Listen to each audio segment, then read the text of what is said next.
Bienvenue sur la chaîne ADD Avignon, Église Réal Panier. Nous souhaitons que ce message t'encourage. Très bonne écoute. Bonjour à tous, vous m'entendez? Ouais, ça va, fort et clair.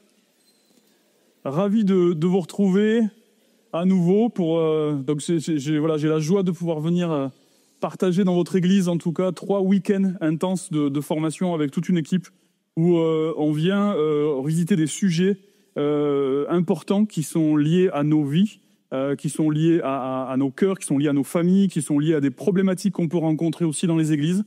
Et je crois que la parole de Dieu, je crois aussi que l'action du Saint-Esprit aussi a des réponses et la réponse et peut nous aider aussi à traverser différentes saisons, différentes épreuves aussi et équiper aussi les serviteurs pour étayer, entourer le peuple et pouvoir l'aider aussi à croître, à grandir en maturité, en sagesse et puis certainement en nombre là aussi. Ok, donc c'est vraiment ces 3 week-ends qu'on partage et j'ai la joie de pouvoir venir en même temps apporter aussi la parole de Dieu pour chacun d'entre vous.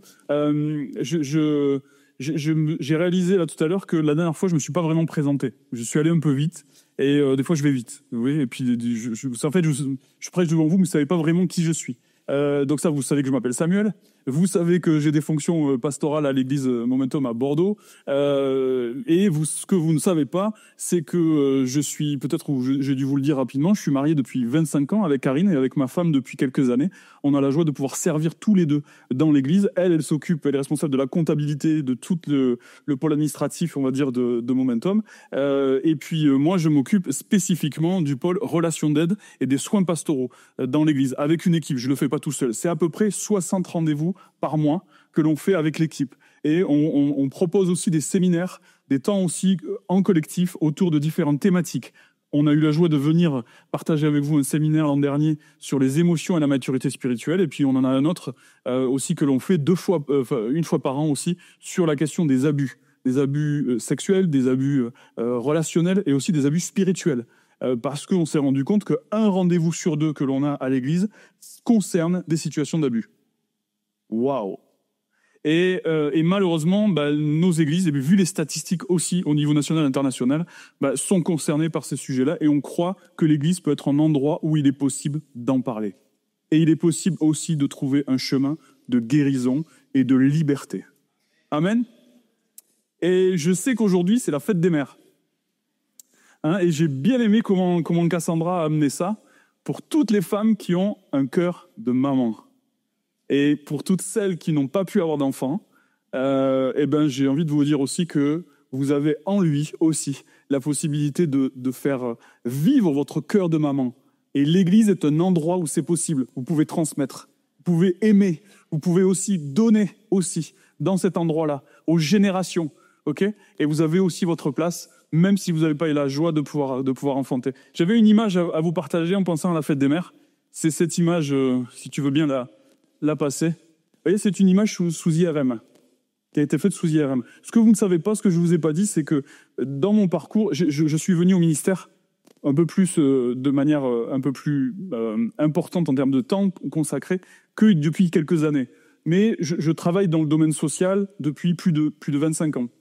Et je me suis formé aussi dans le domaine thérapeutique. Donc je suis aussi, à côté de l'église, en dehors d'être pasteur, je suis aussi thérapeute familial et conjugal. Donc moi, je m'intéresse beaucoup aux relations de famille et aux relations de couple.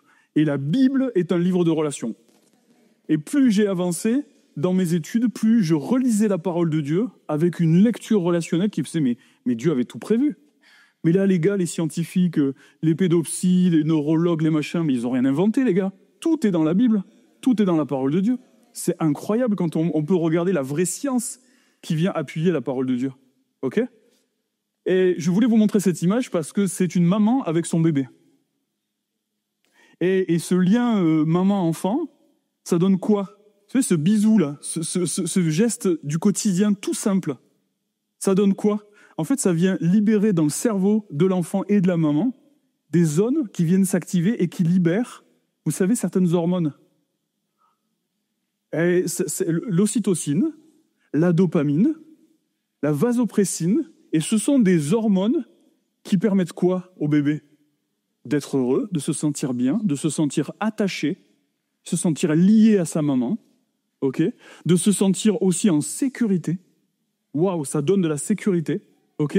Et la vasopressine, par exemple, c'est une hormone qui permet vraiment c'est le liant. Et la vasopressine, quand la maman elle a le bébé dans le ventre, c'est ce qui circule entre le bébé et la maman, dans le liquide amniotique.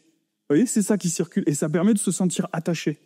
Et vous savez quoi, les amis, si je vous montre ça aussi, cette image-là, qu'on arrive maintenant, il y a les progrès de la science permettent de venir regarder aussi les choses différemment au niveau du cerveau. Et quand on prie et qu'on est connecté dans la présence de Dieu, les amis, ce sont les mêmes zones du cerveau qui sont activées. Et ce sont les mêmes hormones qui sont libérées. Amen. On peut applaudir le Seigneur pour ça, parce qu'il a tout créé, c'est lui qui a tout créé. Et ce matin, c'est vraiment mon cœur de pouvoir aussi partager avec vous autour de ce thème, autour de la famille. Et j'ai vraiment à cœur de pouvoir le faire. Je sais que c'est pas un sujet qui est si facile que ça, ok ? Parce que je sais pas à quoi vous pensez quand on parle famille, quand on vous dit le mot famille. Vous pensez à quoi ? Allez, quelques mots là, comme ça, aidez-moi. Okay. Amour, difficulté, quoi d'autre ? Parents, enfants, ok, les générations, ok, ça parle de transmission aussi, et des choses qui se transmettent, des fois des choses bien, des fois des choses moins bien, ok ? Il y a quelqu'un ce matin dans sa prière, je crois, qui parlait de ça aussi, enfin, ou non, ou c'était avec les musiciens, que la bénédiction de l'Éternel, elle est transmise sur 1000 générations, et on sait aussi que le péché, sur 7 générations, ok ? Quoi d'autre quand vous pensez à famille ? Hein ? Patience ? C'est ça, tu dis ? Oui, ça, on éprouve la patience. On apprend la patience de la famille, je suis d'accord avec toi. Surtout quand on est parents. Et puis quand on se marie aussi, on apprend la patience aussi. Vous savez, tous ces petits moments où toutes les petites choses qu'on découvre, ce qu'on aimait tant chez l'autre, au bout de quelques temps de vie commune, fait que c'est ce qu'on déteste au plus haut point. Ça vous arrive aussi ? Et donc vous voyez, c'est aussi des rituels de vie de famille, c'est des temps aussi ensemble. Et évidemment que peut-être pour certains d'entre vous, ça vient évoquer aussi de la douleur. Et j'ai conscience aussi en parlant de ça que peut-être parfois pour certains, ça vient évoquer une certaine souffrance. Et c'est ok, mais je crois aussi que Dieu est le Dieu de la consolation, et puis il est aussi le Dieu de la réconciliation. Et il nous a donné à chacun d'entre nous le ministère de la réconciliation. Ok ? Et je crois vraiment, et ça c'est mon cœur, c'est mon appel, et je sais que ça c'est un des versets, un des passages de la Bible qui est vraiment sur mon cœur par rapport à ce que je fais, c'est de travailler, d'accompagner, d'aider à ce qu'il puisse y avoir de la réconciliation. La réconciliation dans la relation que j'ai avec Dieu, ok ? La réconciliation dans la façon dont je me regarde. Tu aimeras le Seigneur ton Dieu de tout ton cœur, toute ton âme, toute ta force, et ton prochain comme toi-même. Ok ? Il y a ces 3 dimensions. La relation avec Dieu, la relation avec soi, et la relation avec les autres. Ok ? Donc si je peux être réconcilié avec Dieu, ben ça va me réconcilier avec la façon dont je me regarde. Ok ? Et si je suis réconcilié avec qui je suis en lui, au travers de lui, en Jésus, ben je vais pouvoir connecter avec les autres, je vais pouvoir vivre ma vie dans mes relations sans avoir peur d'être abandonné, sans avoir peur que tout m'échappe, sans avoir besoin de tout contrôler. Je vais pouvoir vivre ma vie plus librement et plus tranquillement, en paix. Ok ? Et Zoé, la vie en abondance, la vraie vie. Ok ? Et la famille, ça vous le savez, je pense que je ne vous l'apprends pas, mais c'est le creuset dans lequel j'ai été formé, d'une certaine façon, et qui fonde ce que je suis. C'est là où j'ai été formé, véritablement. J'ai été formé émotionnellement, j'ai été formé intellectuellement, j'ai eu des valeurs qui m'ont été transmises. Ok ? Il y a une culture qui m'a été transmise. J'ai vraiment été formé dans ce creuset-là. Et j'aime bien cette citation qui nous dit « La famille, c'est une des œuvres maîtresses de la nature. » Waouh ! Et si je remplace la nature par Dieu, je dirais que la famille, c'est l'œuvre maîtresse de Dieu.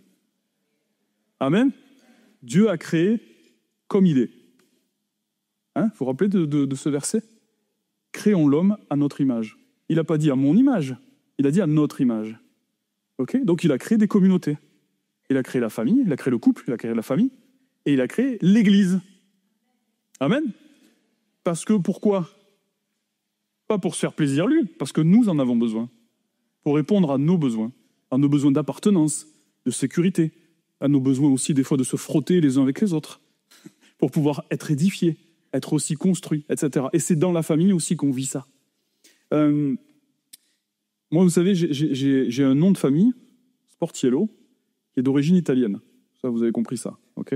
Ça va, ça sonne un peu italien. Je sais il doit y avoir dans cette église-là aussi des gens d'origine italienne, ok? Mais alors moi, bizarrement, et peut-être d'autres origines, etc. Mais ce nom de famille qui m'a été transmis, je me suis interrogé à un moment donné parce que ce nom, en fait, il n'y avait rien dans ma famille de l'Italie. Pas de recette, pas d'histoire, pas de mots. La langue, on ne parle pas italien du tout dans ma famille. Et comme s'il y avait quelque chose qui avait été amputé, qui avait été coupé. Je porte un nom d'origine italienne, mais dans la culture de ma famille, il n'y a rien de l'Italie. Alors ça, c'est un truc qui m'a un peu surpris. Ça vous arrive, certains, d'avoir eu des familles comme ça, vous ne connaissez rien de votre histoire? Ok? C'est peut-être arrivé à certains. Alors, j'ai compris, en allant creuser, en allant regarder un peu tout ça, j'ai compris aussi que moi, j'ai plutôt une famille pieds noirs. Je sais qu'il y a des pieds noirs ici. Hein. Dans la région, il y en a pas mal. J'ai une famille pieds noirs. Et la famille pieds noirs, mon père, il a quitté l'Algérie. Mon père était pasteur. Et il a quitté je ne suis pas sûr qu'il le soit plus encore. Il est à la retraite, mais il est quand même très actif. Et il a quitté l'Algérie, il avait 6 ans. Okay, et puis, pour ceux qui ont connu ça, dans leur famille, il y a eu cet épisode-là, la guerre d'Algérie, il a fallu prendre les valises très, très vite et quitter l'endroit où on était, laisser les meubles en arrière, laisser toutes les affaires. Et en quelques heures, il a fallu arriver dans un pays qui était censé être le nôtre et qui, en réalité, était un pays étranger. Parce que pour les pieds noirs à l'époque, je ne sais pas si ceux qui l'ont connu, du coup, ils sont arrivés dans un endroit où ils étaient ni complètement français, ni algériens, et du coup, ils ne savaient plus non plus quelle était leur place. Okay, et il y a eu une rupture. Et dans cette rupture générationnelle, l'histoire, elle a été coupée. Okay, et parfois, on est amputé de notre histoire. On est amputé par rapport à la guerre. Il y a des secrets de famille. Il y a des choses, il ne faut pas qu'on les questionne. Okay, et ça crée quoi chez les enfants? Certains troubles. Parfois, ça questionne. Parfois, bizarrement, on ne sait pas trop à qui on est rattaché. Donc, ça vient se questionner d'une manière ou d'une autre, parfois par des comportements un peu bizarres. Okay, l'Éternel va dire à Abraham, dans Genèse 12, au verset 3, « Je bénirai ceux qui te béniront et je maudirai ceux qui te maudiront. Et toutes les familles de la terre seront bénies en toi. » Waouh! J'aime ce verset et il me fait beaucoup réfléchir depuis pas mal de temps. Et vraiment, bénir, c'est vraiment donner sa bénédiction, transmettre du bien. Donc, bénir, c'est vraiment un verbe relationnel. Okay, c'est transmettre le bien. Et je suis toujours avec cette question depuis longtemps, mais en fait, comment est-ce que on peut, nous, aujourd'hui, en 2025, être encore bénis au travers de la bénédiction d'Abraham? Et que nos familles soient bénies au travers d'Abraham? Comment c'est possible? Moi, je m'intéresse beaucoup. Je sais que je peux avoir une façon un peu bizarre de prêcher. Je le sais. Et je l'assume. C'est pas grave. Vous avez le droit de pas être d'accord avec moi et c'est pas un souci. Mais je remets toute chose, l'autorité de Dieu, au-dessus de toute chose. Et ça, je pense qu'on peut se rejoindre là-dessus. Et l'autorité de Jésus aussi, qui nous permet d'accéder au Père. Et ça, on sera d'accord là-dessus. Mais en tout cas, cette question-là, c'est comment, en fait, les enseignements d'Abraham peuvent me servir à moi aujourd'hui dans ma vie de famille. C'est vraiment ma question. Okay, sinon, la conversion, elle va rester là. Et moi, je rencontre beaucoup de gens qui ont rencontré Jésus il y a 10, 20, 30, 40 ans, et qui, au final, la conversion, elle est restée là. Elle n'est pas descendue jusqu'ici. Vous connaissez ce verset de la parole de Dieu qui nous dit que la connaissance sans l'amour ne sert de rien. Il n'a pas de sens, au fond. Okay, on peut avoir le cerveau rempli de théologie, mais avoir énormément de mal à l'appliquer dans nos vies de famille. Ça vous arrive? Et je ne suis pas un modèle. Hein. Je ne me présente pas devant vous comme un modèle. Ce n'est pas si simple d'aimer et de se laisser aimer. Okay, donc comment on peut vraiment tirer des enseignements de la vie d'Abraham? Et c'est le titre de mon message ce matin, y compris spirituellement. Hein. C'est le titre de mon message ce matin, c'est vraiment de vous encourager, de nous encourager à travailler tous ensemble, et l'Église tous ensemble, pour des familles en santé. Des familles en santé. Pourquoi, les amis? Parce que s'il y a des familles en santé parmi nous, il y aura une Église en santé. Vous y croyez? Et vous avez envie de vous battre et de vraiment aussi travailler et lutter tous ensemble pour ça? Parce que s'il y en a bien un qui a bien compris une chose, okay, c'est que pour défaire l'œuvre de Dieu, rien de mieux que de diviser les familles. Okay, rien de mieux que de diviser les couples. Rien de mieux que de créer des conflits entre parents et enfants. Rien de mieux que de venir diviser l'Église aussi.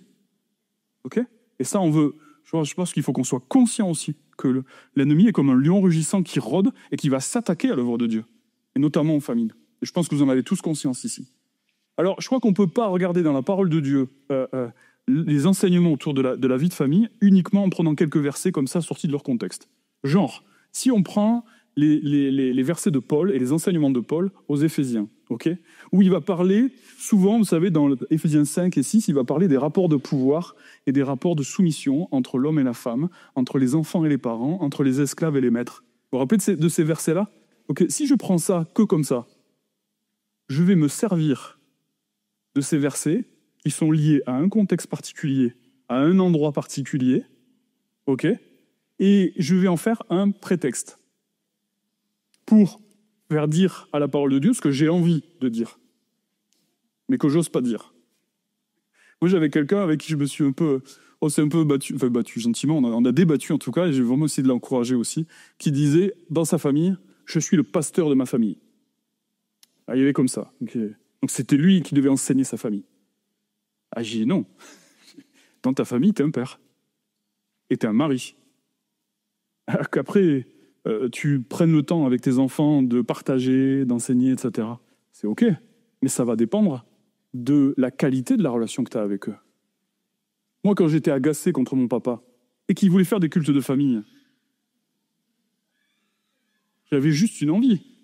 C'était de partir en courant. OK ? Je ne pouvais pas recevoir ce qu'il essayait de partager. Okay, donc ça parle vraiment de cette question aussi de lien qu'on peut avoir avant toute chose. Alors je crois vraiment que si on veut regarder des grands enseignements, en tout cas de la Bible et de la parole de Dieu autour de la question de la famille, je pense qu'il faut le regarder au regard de l'ensemble de l'Écriture. Okay, et on va essayer de regarder 4 éléments importants ce matin autour de la vie de famille. Et le premier, c'est qu'il ne peut pas y avoir de communauté, il ne peut pas y avoir d'engagement familial, il ne peut pas y avoir de vie de famille, de relations familiales s'il n'y a pas d'alliance. Okay ? L'alliance, c'est l'engagement. C'est aimer et être aimé. Et c'est l'alliance de Dieu avec Abraham, c'est l'engagement fondamental d'un père envers ses enfants. Okay ? Et c'est ça que Dieu a fait avec Abraham. Il est venu s'engager auprès de lui. Et tout commence en Abraham. Parce que l'alliance conclue entre Dieu et Abraham, et la réponse d'Abraham aussi, par sa foi. Parce que Dieu s'est engagé, mais Abraham, il a répondu. Il s'est engagé en retour aussi, avec l'Éternel. Hein ? C'est vraiment ce qui peut être le fondement du lien, le fondement de l'attachement dans nos familles, dans nos relations de couple, dans nos relations d'amitié, dans l'Église. Okay ? C'est vraiment ça. Et lorsque Dieu fait alliance avec Abraham, il s'engage pour de bon, et il n'attend pas de contrepartie. Je vais y revenir. Est-ce que vous êtes comme moi des fois, où vous vous engagez, vous faites un truc pour vos enfants, et vous attendez quand même, au moins, qu'ils se comportent correctement. Vous attendez au moins qu'ils ramènent un bon carnet de notes. Ça vous arrive ? Allez. On est tous un peu comme ça, hein ? Ok ? Et ça, c'est pas l'amour inconditionnel, malheureusement. On a appris, depuis tout le temps, l'amour conditionnel. C'est-à-dire, je te donnerai mon amour si tu réponds à mes attentes. Ouf. Et alors, on va pas se mortifier, on est tous comme ça. Okay ? On a appris ça de nos parents, et on le répète avec nos enfants. Et c'est pas si simple de s'en défaire de ça. Okay ? Mais c'est pas la grâce, c'est pas ce que nous apprend la parole de Dieu. Et ça prend tout un miracle, les amis, pour changer notre mentalité sur la question, justement, de l'alliance et de l'engagement. Ça prend véritablement un miracle. Et je crois que c'est vraiment le fondement de la vie de famille, l'alliance. C'est une relation aussi unilatérale que Dieu a établie avec son peuple. Et c'est plus qu'une affaire de sang. C'est vraiment une affaire de relation. C'est beaucoup plus qu'une affaire de sang. Okay ? La première fois où on voit la mention de l'alliance dans la Bible, c'est avec Noé. C'est la première fois où il y a cette dimension de l'alliance qui apparaît. Okay ? Quand l'Éternel va dire à Noé, « Je prends l'engagement de t'épargner. » Okay ? Dans Genèse 6, vous trouvez ça. Tu vas entrer dans l'arche avec ta femme, tes fils et tes belles-filles. Tu devras y faire aussi entrer un couple de chaque espèce vivante, un mâle et une femelle pour les conserver en vue avec toi. Okay ? Donc c'est la première fois, en tout cas, que l'Éternel vient proposer son alliance avec un humain, c'est avec Noé. Et la deuxième fois, c'est avec Abraham. La deuxième fois, on va lire ce texte de Genèse 17. lorsqu'Abraham fut âgé de 99 ans, l'Éternel apparut à Abraham. Il lui dit, « Je suis le Dieu Tout-Puissant. Marche devant moi et sois intègre. Et j'établirai mon alliance entre moi et toi. Et je te multiplierai considérablement. » Ok ? Abraham tomba le visage contre terre et Dieu lui dit, « Voici quelle est mon alliance avec toi. Tu deviendras le père d'un grand nombre de nations. On ne t'appellera plus Abraham, mais ton nom sera Abraham. Et je te rends père d'un grand nombre de nations. Je te ferai beaucoup proliférer, je ferai de toi des nations, et des rois seront issus de toi. J'établirai mon alliance entre moi et toi, et ainsi que tes descendants après toi au fil des générations. Ce sera une alliance perpétuelle, en vertu de laquelle je serai ton Dieu, et celui de ta descendance après toi. » Et l'alliance, ici, le terme qui est utilisé, c'est bérit. Et bérit, c'est un pacte, c'est un engagement, un contrat. C'est un contrat qui est signé. Vous avez déjà signé un contrat de travail ? Ouais ? Dans le contrat de travail, il y a des droits et des devoirs. Ok ? Il y a des obligations et puis il y a des contreparties. Ok ? Ça, c'est un contrat. C'est vraiment, on scelle quelque chose ensemble. Et ce terme-là, vraiment important, je voulais aussi vous redonner ça. Ce terme-là, bérit, en tout cas en hébreu, on le retrouve dans Genèse 15. On le retrouve dans Genèse 15 quand, vous savez, Abraham, l'Éternel va demander à Abraham, du coup, de faire un sacrifice. Et il va prendre une génisse de 3 ans, un bouc de 3 ans et une chèvre de 3 ans. Et il va les découper par le milieu. Vous vous rappelez de ce passage ? Et il va les exposer, il va être là devant, dans un moment de rencontre avec l'Éternel. Et cet engagement, la Bible nous dit, et il réutilise ce terme-là, nous dit qu'il y a un four qui passe au milieu, et des flammes qui passent entre les animaux coupés en deux. Qu'est-ce qui se passe à ce moment-là, les amis ? L'Éternel est en train de montrer très clairement que le sacrifice, il passe au milieu du sacrifice, il s'engage, ok ? Et l'alliance fait que la bénédiction comme la malédiction retombera sur l'Éternel. Waouh ! Il y a un théologien qui dit ceci, il s'appelle Timothy Keller. Il va interpréter, il va donner cette interprétation à ce message-là, à ce passage-là, pardon. Je te bénirai quoi qu'il arrive, même si cela signifie que mon immortalité, en tant que Dieu, que Père, doit devenir mortelle. Même si ma gloire doit être noyée dans l'obscurité, même si je dois littéralement être mis en pièces. Littéralement, ce que l'Éternel est en train de montrer là à Abraham, c'est qu'au travers de ce sacrifice, au travers de ce feu, je passe au milieu du sacrifice, et les conséquences de l'alliance font que ce qui devra retomber, soit en termes de bénédiction, soit en termes de malédiction, ce sera sur moi que ça va retomber. Ça vous rappelle quelqu'un ? Elle est où ? Elle est là-bas. Ça vous rappelle quelqu'un ? Dans l'alliance, il y a cet engagement que quoi que l'on vive, ensemble, en famille, que ce soit les bonnes choses comme les mauvaises, on sera là pour se soutenir. On sera là dans les mauvais moments, on sera là dans les bons moments. Je pensais ce matin aux musiciens, quand le chef des chantres, de temps en temps, manque un temps et reprend le refrain un peu plus tôt que prévu, tout le monde, la bénédiction comme la malédiction, retombe aussi sur ce qui est en train de se passer. Et tout le groupe est en train d'essayer de se réadapter. Parce qu'ils sont tous liés. Ils sont tous liés par le tempo, par la partition, etc. Vous voyez ? Et donc forcément, ce qui va se passer pour l'un va avoir aussi un impact pour les autres. Et des fois, on croit que ce qui arrive dans nos familles, « Oh ben non, mais moi je vais pas bien en tant que parent, mais j'en ai pas parlé à mon enfant, je suis malade, j'en parle pas, mais ils le verront pas, c'est pour les protéger. » Moi, j'ai des petits-enfants, des fois, qui viennent en thérapie avec leurs parents. Il y a un des parents qui vient de déclencher un cancer, surtout ils n'en ont pas parlé, et le gamin, bizarrement, commence à faire des cauchemars. Tiens, c'est bizarre. Okay, alors évidemment, il faut en parler avec des mots d'enfant. Okay, et puis essayer d'être aussi rassurant. Et c'est pas toujours évident, quand soi-même, on est en train de traverser des moments difficiles, de pouvoir parler à ses enfants aussi, de ce qu'on est en train de traverser. Mais le silence, et ce qui se passe pour tous les membres de la famille, retombe forcément, a un impact aussi pour tous les membres de la famille. Et c'est ça aussi, prendre conscience de l'alliance, les amis. Ce qui se passe dans l'Église, les impacts qu'il peut y avoir, que ce soit autour de la maladie, de certaines épreuves, de certaines difficultés, mais aussi des bénédictions, aussi des victoires, aussi des miracles qui peuvent se passer, va retomber sur toute la communauté. Amen. Et je peux me sentir concerné par tout ça. Ok ? concerné, mais ça ne veut pas dire que je suis impliqué. D'accord ? Je peux être concerné, me sentir concerné parce que je vois qu'il y a des moments difficiles dans une famille de quelqu'un d'autre, mais je ne suis pas obligé d'y aller fouiller. D'accord ? Je ne suis pas obligé de m'y impliquer à fond. Par contre, je peux prier. Et vraiment compter sur la grâce et sur l'intervention de Dieu. Ça va ? Donc il y a une co-responsabilité dans l'alliance. Je reviens juste, et puis je vais avancer un peu parce que le temps est court. Juste quelques points importants de réflexion dans ce passage. Dieu, quelque part, quand il s'engage avec Abraham et puis avec Noé aussi, il ne leur donne pas vraiment le choix, en fait. Il le fait. Il est là, il s'engage.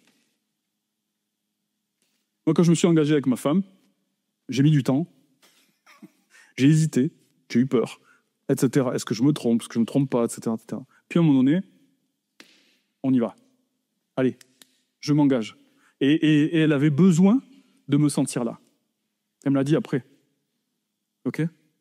Des moments, il y a des papas, souvent, qui sont à la maison, mais ils sont là, mais sans être là. Ok ? Ils sont là pour, des fois, faire un peu usage d'autorité, mais par contre, après, dans leur investissement auprès des enfants, ils ne sont pas trop là. Ok ? C'est souvent, malheureusement, ce que je peux, des fois, rencontrer. Okay ? Quand on est présent, quand on s'engage en famille, quand on s'engage avec les enfants, avec mon épouse, dans l'église, etc., quand je suis là, tu peux compter sur moi. Même si des fois, il y a des moments difficiles, même si des fois, je ne serai pas toujours hyper disponible, mais je vais essayer, je vais faire tout ce que je peux, tout ce qui est en moi, aussi pour être présent auprès de toi. Parce que l'Éternel l'a fait, et c'est ça qu'il veut pour nous. Et c'est le modèle qu'il nous a montré. À quoi ça servirait que l'Éternel l'ait fait si ça reste que là, mais que nous, on n'arrive pas à l'appliquer ? Je vous laisse répondre à cette question. Alors, on est bien d'accord que même si l'Éternel c'est pas une alliance conditionnelle, il faut absolument que tu te comportes comme ça, mais il n'empêche que quand même il attend une réponse de la part d'Abraham. Il attend une réponse, ok ? Et la réponse d'Abraham va conditionner la bénédiction. Si je ne m'engage pas, je ne peux pas avoir la bénédiction. Ok, c'est bien ça qu'on rencontre souvent dans les problématiques des couples et des familles là aujourd'hui. Je veux la bénédiction du couple, je veux la bénédiction de la famille, mais je ne veux pas payer le prix. Je veux être là que dans les bons moments, mais pas dans les mauvais. Ok ? C'est pas tout à fait comme ça que ça se passe, les amis. Il faut être là, il faut aussi pouvoir s'engager. Et aussi tenir compte de cette réponse, parce que si on veut la bénédiction, et quand la bénédiction de Dieu va commencer à ruisseler sur ma vie, en tant qu'homme et que femme, elle va ruisseler sur toute ma famille. L'engagement que nous avons pris avec ma femme de quitter l'endroit où nous étions en 2018, alors qu'on était bien, on était tranquille, on avait notre église, notre maison, tous les deux notre travail, etc. Et Dieu nous dit, on est à 42 ans, ben vous quittez tout, vous vendez, je venais juste de terminer de rénover ma maison. Ok ? Il nous dit, vous quittez tout, vous partez à Bordeaux. J'en parle à mes parents, vous direz pas, hein. Mes parents me disent, mais qu'est-ce que vous allez faire là-bas ? Mais ça va pas, non ? Mais vous êtes très bien, et vous allez vous mettre en danger. Et ils n'ont pas réagi comme des hommes et des femmes de foi, ils ont réagi comme des parents. Et il a fallu que je leur dise très gentiment, avec beaucoup d'amour, je comprends que vous soyez inquiets, mais aujourd'hui, à 42 ans, j'ai plus besoin de votre approbation pour faire les choix que je dois faire avec l'aide de Dieu. Ouh. Autant vous dire, ça a arrêté la discussion. Mais c'est ça aussi grandir. C'est aussi ça que nous apprend Abraham. Abraham s'est séparé de sa famille. Il est parti de Charan. L'Éternel lui avait demandé de quitter Charan. Et parfois, on a du mal aussi, dans nos vies de famille, à quitter le territoire et l'endroit de nos propres parents, de nos propres familles. Ah mais non, mais moi, mes parents, ils faisaient comme ça. Ah, mais pas parce qu'ils faisaient comme ça que forcément, là, aujourd'hui, dans ce contexte-là, c'est adapté. Et peut-être que tu vas avoir quelqu'un en face de toi qui va être différent. Il va falloir qu'on fasse un peu différemment ensemble. Donc l'alliance, en tout cas, ça permet aussi de vivre un peu tout ça. Et de pouvoir surtout, les amis, vivre des relations de famille adaptées et épanouissantes pour tout le monde, pour chacun des membres de la famille. C'est apprendre à aimer et à se laisser aimer. C'est apprendre à gérer les conflits et les moments d'harmonie. Puis c'est aussi accepter les règles de la vie de famille parce qu'il en faut. Ok ? Mais du coup, les amis, il n'y a pas d'alliance sans grâce. C'est mon deuxième point ce matin. En effet, c'est par la grâce que vous êtes sauvés, par le moyen de la foi. Et cela ne vient pas de vous, c'est le don de Dieu. C'est pas par les œuvres que personne ne puisse se vanter. Okay, s'il y a bien un des éléments fondamentaux de la vie de famille, c'est la dimension de la grâce. On l'a chanté ce matin. La grâce, ça produit quoi dans notre vie spirituelle? Ça nous rend libres.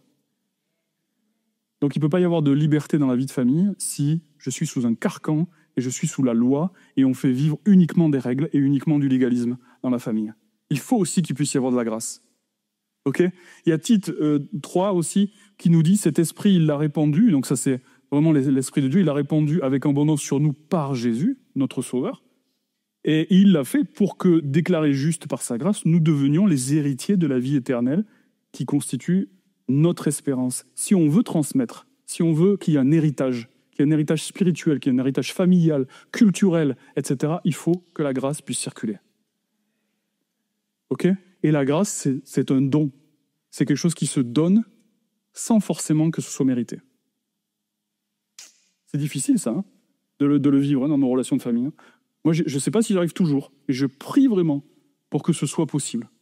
Un jour, on a réalisé avec ma femme que les cadeaux de Noël, c'était en fonction du bulletin scolaire. Et on s'est vraiment interrogé, ça nous a interrogé. Ça vous arrivait, ça, vous aussi? Et on s'est interrogé, on s'est dit, mais non, parce que c'est quoi le sens de faire des cadeaux de Noël aux enfants? D'abord, c'est de vivre en famille aussi et de se rappeler aussi de ce que Jésus a fait pour nous. Ça, il n'y a pas de sujet là-dessus, c'est vraiment ce qu'on veut. Mais ce que Jésus a fait, c'est un don gratuit. Alors, si on donne des cadeaux parce qu'on veut leur montrer la valeur qu'ils ont pour nous, ok, et on le conditionne en fonction des bulletins scolaires, vous voyez, oh, il y a un truc qui colle pas là. Et donc, on a décidé, à un moment donné, on a vraiment pris le temps de parler de ça et de prier en disant, ok, on arrête. Ce qui est le plus important, c'est vous. Donc, quoi qu'il se passe, vous les aurez. Et la question des bulletins scolaires, on va le traiter autrement. Mais on va le traiter. Ok ? On va pas non plus tout laisser passer. C'est pas ce que je veux dire. La grâce, c'est pas non plus tout effacer. Ok ? C'est pas ce que je veux vous laisser comme message. Et l'alliance et la grâce sont indissociables. On peut pas les séparer. Parce que pour qu'il y ait alliance, il faut qu'il y ait un acte de grâce. Ça, vous le savez, hein, spirituellement. Hein. Il a fallu que Jésus, par le don de sa vie, par cet acte de grâce, nous permette de faire alliance avec Dieu. Ok ? Donc c'est vraiment important que dans nos vies, là, si on le resitue au niveau horizontal, du coup on puisse regarder que l'engagement, l'alliance et la grâce, l'un va avec l'autre et l'un va pas sans l'autre. Ça va ? Vous êtes d'accord avec ça ? Ouais, ok. Et la grâce, ça se vit dans les relations. La grâce, c'est une attention portée à l'autre sans vouloir le contrôler. Des fois, j'ai des papas qui viennent et qui me disent « Non, mais les règles, moi je comprends pas pourquoi ma femme elle laisse passer tout ça, etc. Leur mère, elle est trop laxiste, etc. Les règles. » Je dis « Mais s'il y a que des règles ?» Alors du coup, il y a une maman très souple. Alors plus lui met des règles, plus madame est laxiste. Et plus elle est laxiste, plus il met des règles. Bon, c'est ce qui se passe souvent dans les relations de parents. Ok. Oh, c'est un schéma classique, hein, des fois c'est l'inverse. Hein. On va pas se mentir. Mais la loi sans la grâce, ça n'a pas de sens. Et vous savez bien ce que dit Romains 7, chapitre 7. Ok ? C'est que le légalisme, du coup, ça vient au contraire réveiller notre nature pécheresse. Ok ? Et c'est l'esprit de la loi. Mais du coup, Paul nous invite à entrer dans l'esprit de la grâce, au chapitre 8 de Romains. J'invite vraiment à relire ces deux passages-là, ces deux chapitres, parce qu'on est encouragé aussi à entrer. Et donc, du coup, à pouvoir aussi ajuster les règles avec la grâce. Mais ça ne veut pas dire qu'il faut lâcher sur les règles. Vous savez, la communication non violente, bienveillante, où voilà, surtout il ne faudrait pas fâcher les enfants, il ne faudrait pas les envoyer dans leur chambre, la chambre n'est pas un lieu de punition, etc. etc. Ok ? Moi, j'ai appris aussi que plus on laisse de la place à des enfants, moins on leur fixe aussi certaines limites, plus ils vont la prendre. Et ça les insécurise. Donc des enfants, ils ont besoin aussi d'être sécurisés. Ok ? Mais avec grâce. Ça va quand je dis ça ? Bon. Et vous savez bien qu'au moins, hein, quand on se soumet quand on se sent aimé et reconnu. C'est vrai ? Moi, je n'ai pas de difficulté à me soumettre à mes autorités quand je me sens aimé. Quand je sens que la relation n'est pas trop là, bon, je vais avoir un peu plus de mal. Je vais le faire quand même, mais ça va piquer. Ok ? L'autre point vraiment important, l'autre élément fondamental, c'est la question de l'édification. La vie de famille, il n'y a pas de vie de famille sans édification. Et la Bible nous parle d'édification, on le voit dans l'acte 20, où Paul va dire aux anciens d'Éphèse, la famille de l'Église, il va le dire à la famille de l'Église. Et maintenant, il ne me reste plus qu'à vous confier à Dieu et à sa parole de grâce. Il a le pouvoir de vous faire grandir dans la foi. Et édifier, grandir dans la foi, c'est bâtir dessus. Quand j'édifie mes enfants, j'édifie mon mari, ma femme, etc., quand vraiment on peut vivre ça dans la famille, et quand ce matin, là, au niveau des enfants et des ados, j'édifie, je bâtis dessus. Et je bâtis sur quoi? Sur la pierre angulaire. Vous savez qui est la pierre angulaire? C'est Jésus. Et on bâtit dessus. Et quand j'édifie, quand j'instruis, quand je donne aussi des conseils, quand je viens aussi transmettre des choses, je bâtis dessus. Parce que je fais confiance à mes enfants pour pouvoir aussi en faire quelque chose après pour eux. Ok? Moi, je suis frappé, je suis des gens dans certaines familles chrétiennes depuis très longtemps, il y a des choses qui ne se transmettent pas. Parce que peut-être des fois, on ne sait pas faire. Et on a le droit de ne pas savoir faire. Mais on a le devoir de demander. Il y a des questions aujourd'hui, on va parler des addictions avec les ados la prochaine fois, quand je vais revenir. Et je suis frappé de voir combien il est encore très difficile pour des parents chrétiens de pouvoir parler de la question de la sexualité et de les avertir sur les dangers de ce monde autour de certaines pratiques sexuelles. Et je suis surpris de voir qu'il est encore très difficile de le faire. Alors j'aime bien ces moments de rencontre parents-enfants. Alors c'est pas le sujet, la prochaine fois ce sera les addictions. Mais vous voyez, j'aime bien ces moments de rencontre parents-ados parce que là on se rend compte des fois du fossé qu'il peut y avoir. Parce que entre ce que disent les ados et ce qu'eux ils se racontent et ce qu'ils savent déjà, et là où on sont les parents. Hein. Alors c'est pas facile, je dis pas que c'est facile. Mais l'édification, c'est ça, c'est aussi transmettre aussi peut-être des fois des choses sur lesquelles il faut qu'ils sachent quels sont les dangers qu'il peut y avoir autour. Après, ce sera à eux à faire les choix. C'est à nous à le transmettre. Y compris au niveau de la foi, y compris au niveau de la gestion des conflits. Okay, il faut édifier, il faut transmettre, il faut pouvoir dire, nommer les choses. Okay, sans vouloir les saouler, hein, mais juste en essayant de vraiment transmettre les enseignements aussi de la parole de Dieu. Et pour l'édification, ça prend un engagement. Et les amis, pour pouvoir transmettre, pour pouvoir édifier, il faut gagner le droit dans la relation de pouvoir édifier. C'est-à-dire que si il y a suffisamment de grâce, suffisamment de qualité dans la relation avec mon enfant, je vais pouvoir édifier. Je vais pouvoir lui transmettre des choses. Il va les accepter. S'il y a trop de distance, pas investi, où il n'y a que de la loi et que de la règle, il va avoir du mal à pouvoir entendre ce que j'ai envie de lui transmettre. Okay ? Donc ça, l'édification, ça parle aussi de la relation qu'on peut avoir avec nos enfants. Et malgré tout, Paul il va dire aussi quelque chose d'intéressant. Quant à vous, pères, n'irritez pas vos enfants, mais élevez-les en leur donnant une éducation et des avertissements. Ok ? Ça n'empêche pas. Et n'irritez pas, c'est ne les poussez pas à la colère, littéralement. Wow. Moi, je pense que il y a des moments où j'ai failli. Hein. À des moments, je les ai poussés à la colère aussi. Je vais pas. Voilà, si je dois être honnête avec vous. Ce que n'est pas l'édification. L'édification, c'est pas faire à la place pour aller plus vite. Et des fois, moi, il fallait partir le matin, il fallait vite arriver au culte le dimanche matin, etc. Mets tes chaussures, je voudrais bien qu'ils soient autonomes pour faire ses lacets, mais on n'a pas le temps, alors hop, je les fais à ta place et puis on y va. Et on est tous comme ça. Hein. Et il y a des moments où c'est pas là où il va apprendre. Donc l'édification, c'est aussi parfois être là quand il fait pour essayer de l'aider et de l'accompagner. C'est pas reprendre sévèrement une erreur. On a le droit de pouvoir faire des erreurs. Et si on grandit dans un climat où on peut faire des erreurs, Dieu accepte que nous fassions des erreurs. S'il n'acceptait pas que nous fassions des erreurs, on ne serait pas là, vous et moi. Vous êtes d'accord ? Alors si Dieu le fait avec nous, comment nous est-ce qu'on peut le faire aussi avec les membres de nos familles ? Y compris avec nos propres parents. Parce que là, on parle des parents-enfants, mais on peut regarder aussi ma relation d'enfant avec mes parents. Et puis, c'est pas non plus l'édification montrer sa déception lors d'un échec. Moi, j'ai grandi, vous savez, j'ai un papa, t'as eu 12 ? T'aurais quand même pu avoir 13. J'ai eu la mention A bien au bac. Bon, j'ai eu à 20 ans. Hein. Voilà. Ma mère m'avait toujours dit, si tu continues comme ça, Samuel, tu auras ton bac à 20 ans. Donc, c'est la seule fois où je l'ai écouté. Et mon père va voir les résultats, il m'appelle, et puis il me dit « Ah, c'est bien, t'as eu la mention A bien. » Et on t'aurait quand même pu avoir la mention bien. Et je sais qu'il m'aime, et ça, on l'a clarifié tous les deux, et on en a reparlé. Et vraiment, il n'y a pas de jugement de ma part. Mais je vois bien aussi que la relation qu'il avait avec son propre père, il a fait peut-être moins pire que ce que lui avait vécu, mais c'était pas si évident pour lui, avec un papa qui, tout au long de son adolescence, a été très malade. Très, très malade. Et donc, voilà, il a fait comme il a pu. Donc, c'est pas toujours en attendre plus de mon enfant aussi, ou de ma femme. C'est pas non plus dire que, non, vas-y, je te fais confiance, et puis je suis tout le temps en train de regarder derrière toi. Vous voyez ? Non, mon chéri, je te fais confiance. Et puis, je vais aller checker dans ton téléphone. Je vais aller regarder les messages. Ou sur ta messagerie. Okay, mais je te fais confiance.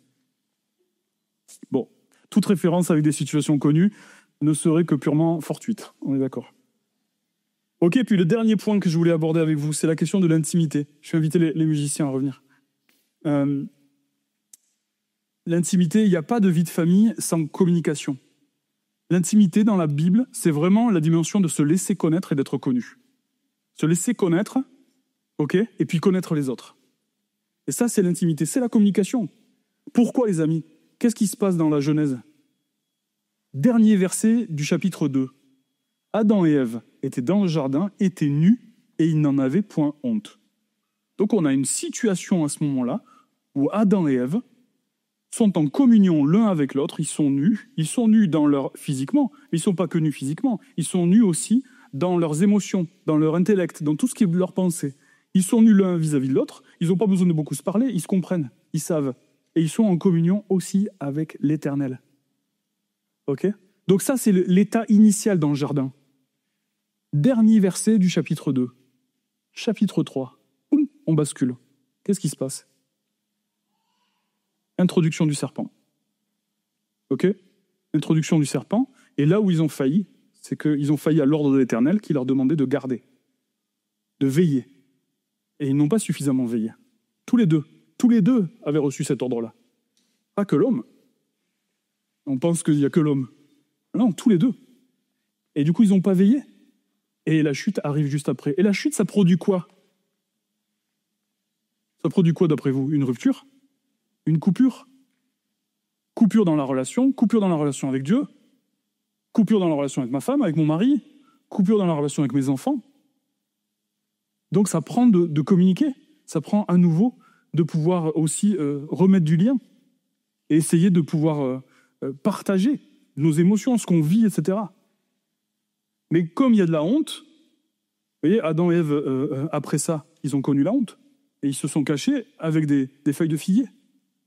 Donc comme il y a de la honte, du coup on lutte, chacun d'entre nous, on lutte avec 3 éléments. L'image que j'ai de moi, celle que je voudrais que les autres aient de moi, je voudrais tellement que les autres m'apprécient à ma juste valeur. Bah oui, mais tu n'es pas vraiment toi-même. Donc c'est pas si simple en fait. Et puis celle que j'imagine aussi qu'ils ont de moi. Ah, j'ai l'impression qu'ils me voient comme quelqu'un qui râle toujours. Ah, j'ai l'impression qu'on me voit comme ci, comme ça, etc. Et on lutte tous avec ça, ok ? Et ça prend d'apprendre à connaître les autres et à se laisser connaître aussi. Ok ? Mais pour ça, il faut vivre l'intimité. Ok ? C'est pas que... l'intimité, c'est vraiment ça, c'est ouvrir son cœur. Ne pas avoir peur. Mais parfois, on a peur d'être jugé. On a peur d'être blessé, à nouveau. Et ça prend de la confiance en Dieu. Pour laisser la confiance de l'Esprit de Dieu venir nous permettre d'être nous-mêmes pleinement. Parce que nous sommes sauvés et rien ne pourra nous éloigner de son amour, de l'amour de Dieu manifesté en Jésus. Rien. Donc même si les autres ne m'aiment pas, c'est pas si grave, lui-même. Ok ? Et je peux tenir compte de ce que les autres me disent sans me laisser envahir totalement. Je sais bien que c'est le chemin de toute une vie et d'une maturité. Et vous le savez, vous connaissez ce verset qui nous dit qu'il n'y a pas de crainte dans l'amour. Vous pouvez commencer à jouer. Il n'y a pas de crainte dans l'amour. Mais l'amour parfait bannit la crainte. Amen. Je voudrais juste terminer on va chanter un chant et puis juste une prière pour terminer tous ensemble, mais c'est que ce soit l'alliance, la grâce, l'édification et l'intimité, okay, ces 4 grandes dimensions de la vie avec Dieu, ça peut s'appliquer, les amis, dans nos vies de famille. Ok ? C'est possible. c'est possible de le vivre. Et si je le vis, et si je permets à ma famille de le vivre, alors au-delà de mon témoignage verbal, je vais témoigner la grâce de Dieu dans ma propre vie. Je vais témoigner l'engagement que j'ai avec Dieu dans ma propre vie. Ok ? Et ça va ruisseler autour de moi. Vous savez, les enfants, ils apprennent 90% de leurs apprentissages par ce qu'ils nous voient faire, pas parce qu'on leur dit. Et c'est vraiment important qu'on puisse chacun comprendre ça. Alors, on a un modèle à pouvoir montrer. Ok ? On a une façon aussi de communiquer, d'être et dans notre vie aussi de foi et avec lui. Alors les amis, je voudrais juste terminer avec ça. Si Dieu nous fait confiance, alors nous pouvons nous faire confiance. Parce qu'il nous fait confiance d'abord. Et c'est ça le prix de son engagement, c'est que ça libère la confiance. Et si je me fais confiance, au travers des yeux de Dieu, je peux faire confiance aux autres. Je n'ai pas besoin de tout contrôler, tout essayer de maîtriser. Et puis si je fais confiance à Cédric, eh bien, ça veut dire que Cédric, il peut aussi se faire confiance. Et ça, c'est quelque chose qu'on peut vivre dans la famille, c'est quelque chose qu'on peut vivre dans le couple, c'est quelque chose qu'on peut vivre au travail, c'est quelque chose qu'on peut vivre dans l'église, les amis. Et c'est vraiment ma prière pour chacun d'entre vous. Amen. On va chanter avec l'équipe. Et puis on va terminer en priant ensemble. Merci d'avoir écouté ce message. Si tu apprécies ce podcast, alors abonne-toi et partage-le à ton entourage. Que Dieu te bénisse et à très bientôt.